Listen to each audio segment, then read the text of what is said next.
I said in the pilot episode that I would explain the events that led me to my position and why I believe what I believe, so this is basically going to be the first episode of Story Time, my diary basically. In it, I'll be talking about my life. I guess it's convenient to start with social issues, so I suppose we can start with gay marriage. When I was around 12, I was sent to a small private Christian school. At the time, I was under the firm belief that going to a private middle school would mean that I'd learn more and would be much more likely to get into a good high school, and that would help me get into a good college, and that would help me get a good job. I was very young, but I had been told that was the logical course of action. Nowadays I know that's all bullshit, but I didn't when I was a child, so when I was told I would be going to a private school, I offered no resistance to being sent to one. Now, I had been raised in a Christian setting. I attended church every Sunday, I firmly believed in the Noah's Ark story and in the Abrahamic God, though at the time I didn't fully understand it. I didn't actually read the Bible, I just considered myself Christian because I was raised to, and I believed in God because I was raised to. But I didn't have an understanding of what that meant, but at the new private Christian school, that changed very rapidly. Among the things I learned when given my private Christian schooling, there are two that are relevant to this topic. One was how to hate gays, the other was a sense of militant Christianity.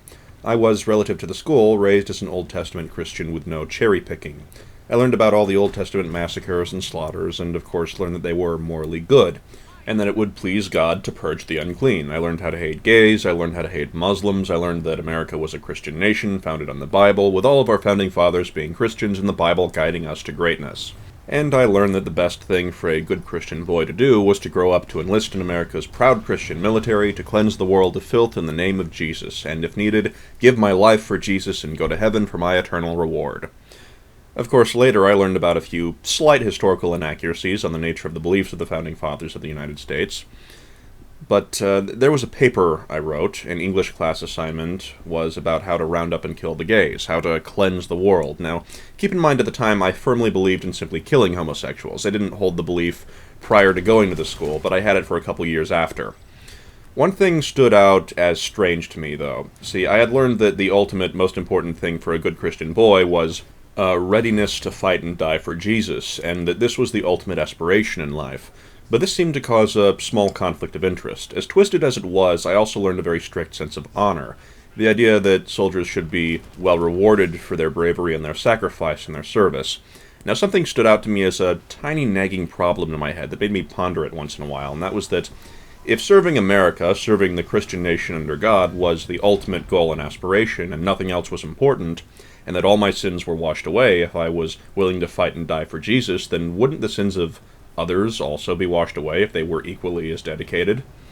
So I thought, well, wait a moment, would a non-Christian soldier who was just as dedicated to the proud Christian nation of America go to hell despite matching my bravery and my sacrifice? And something about that just seemed off for some reason. I didn't really understand why at the time. But even when I considered myself a far-right militant Christian Republican, my stances were slightly different from the stereotype, possibly because I was so dedicated to it that certain things became more obvious to me. And there were several other issues, but this is the one that's relevant to gays. Now, eventually, I did exit middle school and go into high school, and at the time I was, of course, firmly indoctrinated into being what you could call a far-right-wing Republican, ultra-conservative, militant Christian. So naturally, I wanted to go to a private Christian high school, and I did, but the problem was, this brand of Christianity was very different from the one I was used to. Militant Christianity and loyalty to America weren't taught, nor were the Old Testament massacres. This one focused mainly on the New Testament. And while it still taught hate the gays, there were more contradictions. I found myself going, but wait a minute, what about what the Old Testament says? I was exposed to what I found a less honest and more corrupt form of Christianity. Some shady stuff happened at that school. There was an incident when we went to a spiritual retreat, basically a camp activity thing, and some people's towels, including mine, were stolen, and some other students were apparently caught smoking. And I complained to the principal about the incident, and I was immediately threatened and told that if I brought up the issue again, I'd be immediately expelled. There wasn't any legitimate discourse when I mentioned the incident to the principal. He just told me that I needed to shut up about it and have faith in Jesus, or I wasn't Christian enough and I'd be expelled. Now, despite being a militant Christian and still hating gays, I had a strong sense of justice and fairness, or at least what I perceived to be justice and fairness. Now, this was then followed by another incident wherein a student was expelled for allegedly smoking marijuana. And as my history teacher was explaining to the class, and I remember her exact words, she said, "We don't know for sure if he was smoking marijuana, we don't know if he did anything bad, all we know is he came to school, and he was acting kinda weird, and he smelled kinda weird." And at that point I stopped listening to what she was saying, because my immediate reaction at that point was to think, well, wait a minute, then you shouldn't have expelled him if that was your entire evidence, that he was acting kind of funny and smelled funny. You assumed without any evidence it was because he was smoking marijuana and expelled him on the spot. That's not fair. And at that point, I made a very important observation, that being that I thought what I had just said. I didn't actually say it out loud in the class and call out the teacher on it. And the reason I didn't was because I felt censored and concerned I'd be expelled for challenging the position. And it was at that point I decided I needed to leave the school. Now, I wanted to avoid any attention from trying to transfer somewhere, because I was concerned I'd be expelled for drawing attention by trying that, so my plan was to stay for the rest of the year and just not come back the following year. But since I felt ostracized for not being the right kind of Christian to fit in there, I found myself thinking and pondering to myself more often. These thoughts were often centric to military issues. How could we cleanse the world of filth? How could I purge the corruption in the church around me? How best to run a Christian military? Things of that nature. And one recurring theme was the fact that I had a very strong concept of rewarding people for the risks they take. I felt that not rewarding someone for their service and bravery and not honoring that was the most unchristian sin that could be possible in any Christian nation. And at one point I found myself confronted with the question of, well, what if one of my soldiers was a lesbian, and her greatest desire was to have a marriage to another female, and she had fought with me for years and served in the Middle East? Would I allow her to have a gay marriage? And of course my instant and non-hesitant answer to this question was, yes, of course she can have a gay marriage. She served her country, she served God, and in return for such dedication and bravery, her service can be honored and repaid by putting her above a social issue like no gay marriage. And it was at that point that I made the self-realization that I valued rewarding my soldiers for their bravery more than I valued social conservatism. And it was very easy for me to rationalize how it was okay. I believe that dedication to Jesus was best done by fighting for Christianity, and that doing that trumped anything else. And it does say in the Bible that homosexuals sin and go to hell, but really, that's not actually saying very much. Every sin is enough to send someone to hell. This isn't really a big milestone to pass. So my rationalization was that, well, everyone has their vices. We are just human. No one is without sin except for Jesus. I'm not going to live my life without sinning. Yet I had every expectation to go to heaven. So at that point I still perceived homosexuality as sinful and decadent, but I didn't see it as an unforgivable sin. I saw it more as a vice like drinking. It was at that point that I no longer hated homosexuals and no longer had a desire to kill them. I think I was 16 or so at the time. And I held that way of thinking for a while. When I left that high school and found myself in a secular system, my religion still took a prevalent role, but it wasn't the primary thing in my life anymore, and it wasn't discussed or encouraged.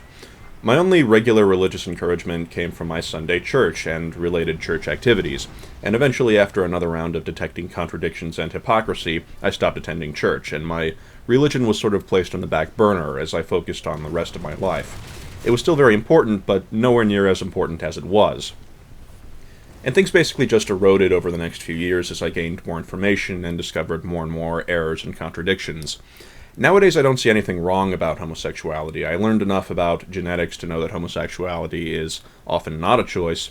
One thing I learned in my militant Christian school was, of course, that science and biology were on our side. I learned that evolution was bullshit created by junk science and that they all were untrustworthy, so naturally, I considered science to be of no threat to God, and I firmly believed in being able to defend my belief at any given time, as the Bible commanded. And I was so dedicated to that that I, of course, when challenged about the topic of homosexuality being a choice, I didn't hesitate to do research into science to back up my claims. Real quick way to debunk a Christian's beliefs. Convince one to actually do scientific research themselves and not just retellitize whatever a Christian scientist said in a lecture. I, as a teenager, could check my sources just as easily as anyone else if I actually wanted to know the answer. Scrolling forward to present day, I see homosexuality as a private choice of little to no influence on anyone else, and therefore not anyone else's problem. Because I also no longer believe that deity will work out all the details for me if I were to run a Christian nation, and thus I instead inherit the responsibilities myself, I'm also more informed about things like the financial costs of maintaining the drug war.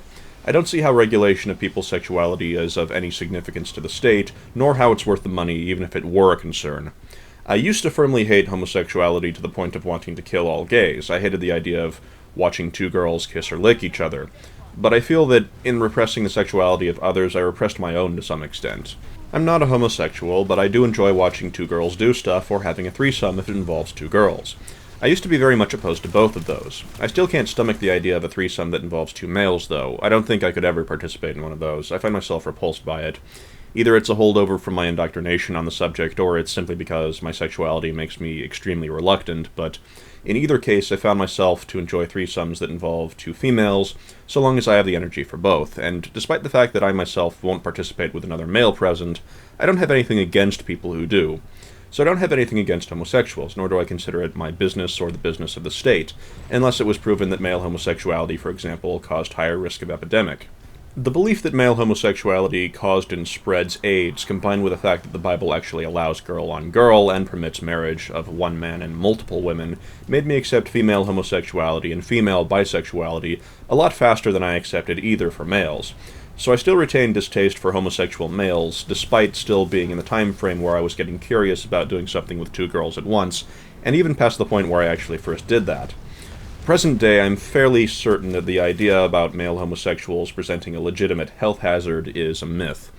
I still find myself with a sense of discomfort around male homosexuals, but I rationalized fairly easily that that's little more than a phobia built up over years of indoctrination. My hypothesis is that it's pretty much like if you have it drilled into your head that sharks are dangerous for 15 years and then find out they're actually harmless, you might still feel slightly uneasy around sharks.